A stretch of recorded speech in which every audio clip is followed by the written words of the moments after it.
So what is photoperiodism? The response of plants to the duration of light and dark period is called photoperiodism. Why it is called as a stress hormone? Acts as general plant growth inhibitor and an tolerance of plants to various kinds of stresses, hence called as stress hormone. Promote nutrient mobilization and delay senescence, that is aging.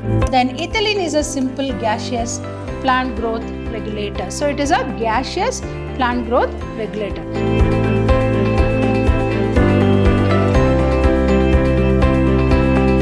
Hi everyone, welcome back to the last session 4 of chapter 15 called Plant Growth and Development. Myself, B. Shobharani from the Department of Biology, Vidyashram Pre-University College, the Temple of Excellence. Hope you remember in the last session we studied about some important phytohormones like auxin and gibberellins. Moving on to the next group of hormones called cytokinins. As we know, as we have studied in the last session, that the phytohormones or plant growth regulators have been broadly classified into the growth promoters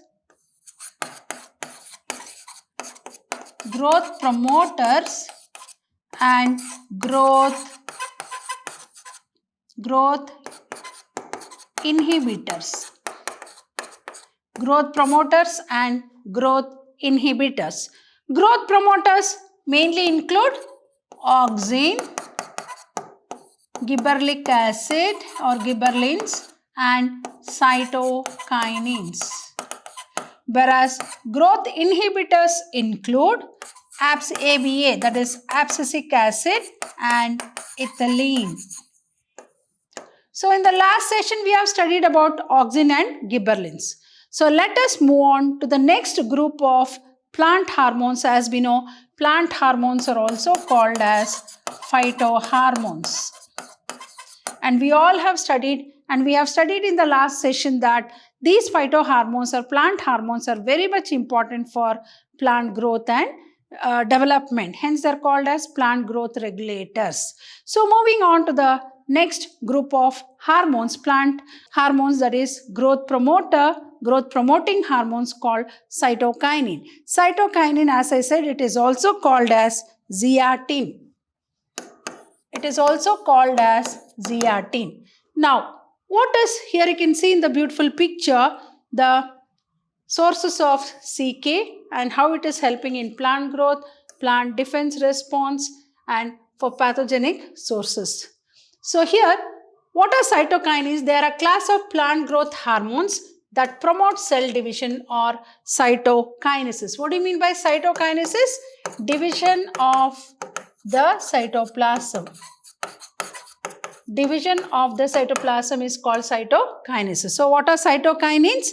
They are a class of plant growth hormones that promote cell division or cytokinesis. Cytokinesis have specific effects on cytokinins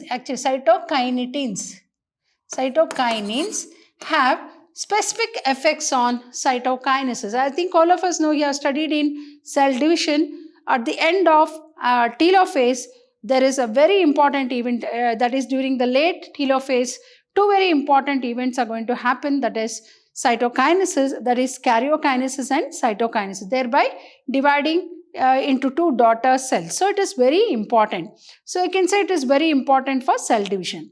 Then as I said, it is also called as zeatin, isolated from corn kernels and coconut milk. So you know this hormone is also isolated from corn, sweet corn. You might have come across sweet corn kernels, that is the outermost covering, and even coconut milk. As I said, it helps in cytokinesis, so promote cell division. So what are the very important functions or role played by cytokinesis? Role or functions. So they promote cell division, help to produce new leaves, chloroplasts in leaves, lateral shoot growth, and promote formation of adventitious shoot. Help in promote formation of adventitious shoot. Cytokinins help to overcome apical dominance. So they So even they help in lateral growth. As you know, apical dominance will suppress the growth of the lateral roots, lateral buds. So promote nutrient mobilization. So it helps also in moving in the movement of the very important nutrients to the plants. And they delay senescence. What do you mean by delay senescence? Senescence is what? Aging. So cytokinin is a very important type of plant growth regulator, and it is a growth promoting hormone, and it is also called as zeatin, and it is a class of plant growth or hormone that promotes cell division or cytokinin. So it has a great role to play in the process of cell division. So cytokinin have specific effects on cytokinin. As we know, it is also called as what? Zeatin, isolated from corn kernels and coconut milk. Promote cell division, help to produce new leaves, chloroplasts in leaves, lateral shoot growth, then promote formation of adventitious shoot. Cytokinins help to overcome apical dominance, promote nutrient mobilization and delay senescence, that is aging. Now moving on to ethylene. I think all of us know, you might have come across, ethylene is a gaseous hormone which has a great role to play in the process of ripening. See here in this beautiful picture, you can see green, it is natural green. First changes color as a result of ripening. So here you can see light green, then here you can see fully ripened with brown spots. So ripening is very, very important. I think all of us know ripening of fruits.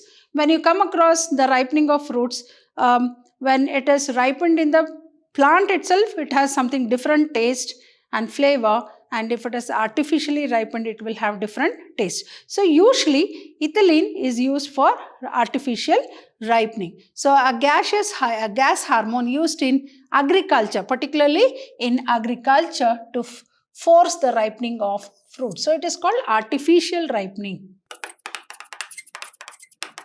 Artificial ripening. Then ethylene is a simple gaseous plant growth regulator. So it is a gaseous plant growth regulator synthesized in the tissue undergoing senescence and ripening fruit. So it is usually found in the ripening fruits. Almost, for example, like you take a full basket full of raw bananas and you keep one ripened banana. After some 2 days, you can see that the whole basket of bananas would have been ripened. So the ethylene gas that is released from the ripened banana will also ripen the other raw bananas. So that is the reason. So it is synthesized in the tissue undergoing senescence and ripening fruits. Promote horizontal growth of seedlings. Seedling means a young plant. A young growing plant is called as a seedling. Young growing plant is called as a seedling. So promote swelling of axis and apical hook formation in dicot seedlings. So then promote senescence and abscission of plant organs like leaf and flower. Increase rate of respiration during ripening of fruits called respiratory climatic. So ethylene is a gaseous hormone used in agriculture to force the ripening of fruits. Ethylene is a simple gaseous PGR synthesized in the tissue undergoing senescence and ripening of fruits. Promote horizontal growth of seedlings. Promote swelling of axis and apical hook formation in dicot seedlings. Promote senescence and abscission of plant organs like leaf and flower. Increase rate of respiration during ripening of fruits called respiratory climatic.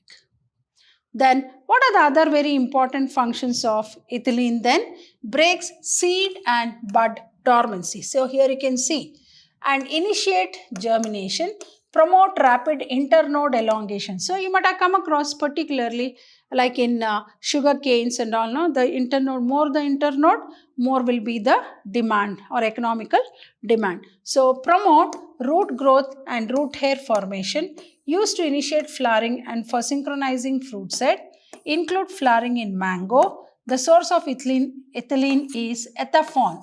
So you call it also as ethaphone. Promote female flower in cucumbers. Here you can see the female flower. Female flower in cucumber, thereby increasing the yield. So breaks seed and bud. What are the functions of ethylene? Ethylene is a growth inhibiting hormone. So, break seed and bud dormancy, initiate germination, promote rapid internode elongation, promote root growth and root hair formation, used to initiate flowering and for synchronizing fruit set. Then include flowering in mango. The source of ethylene is called what? Ethaphon. Promote female flower in cucumber. So here you can see even for ripening, as I said, ripening of orange. Ripening of oranges also. So female flower, here you can see, promote female flower in cucumber, thereby increasing the yield. Then moving on to the next growth inhibiting hormone, that is called abscisic acid, or short form is ABA. So it is a growth, ABA is a growth inhibiting hormone. It is a growth inhibiting hormone. So a plant hormone induces bud dormancy and influence on plant developmental process. So abscisic acid, as it is also called as abscissum, or it is also called as what? Dormin. So because it induces bud dormancy, bud will not sprout out. So a plant hormone induces bud dormancy and influence on plant developmental processes. So regulates abscission in plant and dormancy, acts as general plant growth inhibitor and an tolerance of plants to various kinds of stresses, hence also called as stress hormone. See, abscisic acid is also called as what? Stress hormone. So, why it is called as a stress hormone? Acts as general plant growth inhibitor and an tolerance of plants to various kinds of stresses, hence called as stress hormone. Hence called as stress hormone. Important role in seed development, maturation and dormancy. Has a very important role to play in seed development, maturation and dormancy. Inducing dormancy, ABA helps seeds to withstand desiccation. What do you mean by desiccation? Drying up. Drying up. So, inducing dormancy, ABA helps seeds to withstand desiccation, drying up and other factors unfavorable for growth. So, acts as antagonist to gas. So, abscisic acid, a plant hormone, induces bud dormancy and influence on plant developmental process. So, here you can see if ethylene and see the oxygen, separation of layer, then yellowing, right? So, here you can see oxygen. So, a plant hormone induces bud dormancy and influence on plant developmental processes, regulates abscission in plant and dormancy, acts as general plant growth inhibitor and an tolerance of plants to various kinds of stresses, hence called as stress hormone. Important role in seed development, maturation and dormancy. Inducing dormancy, ABA helps seeds to withstand desiccation and other factors unfavorable for growth. Acts as antagonist to gas. Then moving on to the next concept called photoperiod. Photo means what? Light. You know, light has a great role to play. As you know, the plants respond to the various light factors. So, the response of plants to the duration of light and dark periods is called photoperiodism. So, how do we define the word called photoperiodism? This is a very important word which is usually asked in the examination. Define photoperiodism. Photo means light. Periodism means duration of light. The response of plants to the duration of light and dark periods is called photoperiodism. So, some plants require a periodic exposure of light to induce flowering. So, some plants require a periodic exposure to light to induce flowering. Flowering is very much dependent on the light. So, response of plants in terms of day and night reaction to flowering is called photoperiodism.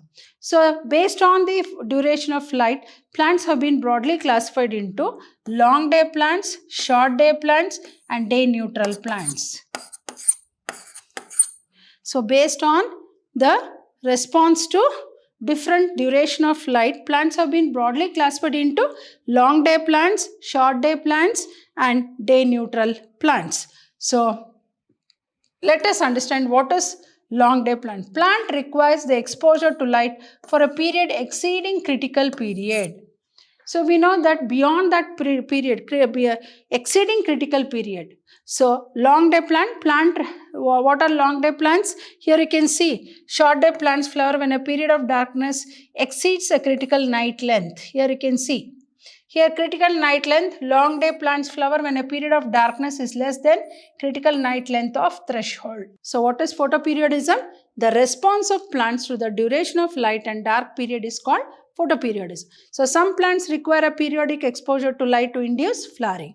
So response of plants in terms of day and night in reaction to flowering is called photoperiodism. Long day plant requires the exposure to light for a period exceeding critical period. Short day plant requires the exposure to light for a period less than critical period. Day neutral plant, there is no such correlation between exposure to light duration and induction of flowering responses. So the site of perception of light, dark duration is the leaves. Then moving on to the last concept of this particular chapter called vernalization. So here you can see the beautiful flowering. So no cold exposure after 1 to 2 weeks, cold exposure. So we can see after if it is subject. So that is what? What is vernalization? The process by which prolonged exposure to cold temperatures promotes flowering or flowering in plants when they are exposed to low temperature is called vernalization. So there are plants for which flowering is either qualitatively or quantitatively dependent on exposure to low temperature. So what is vernalization? The process by which prolonged exposure to cold temperatures promotes flowering. So when the plants are subjected to cold temperature, then it initiates or induces flowering. Or how do we define the word called vernalization? So flowering in plants when they are exposed to low temperature is called vernalization. So there are plants for which flowering is either qualitatively or quantitatively dependent on exposure to low temperature is called vernalization. Hope you have understood all the concepts what I have explained in this particular chapter called plant growth and development. I think with this chapter you might have understood like how important the plant hormones or phytohormones are for the plants for their growth and development. So we have studied the growth promoting hormones like auxins, gibberellins and cytokinins, and also we have studied about growth inhibiting hormones and their functions, that is about the abscisic acid and ethylene gas. Hope you have understood this particular chapter called plant growth and development. So I'll be back in the coming session with yet another interesting chapter. Till then, goodbye and thank you.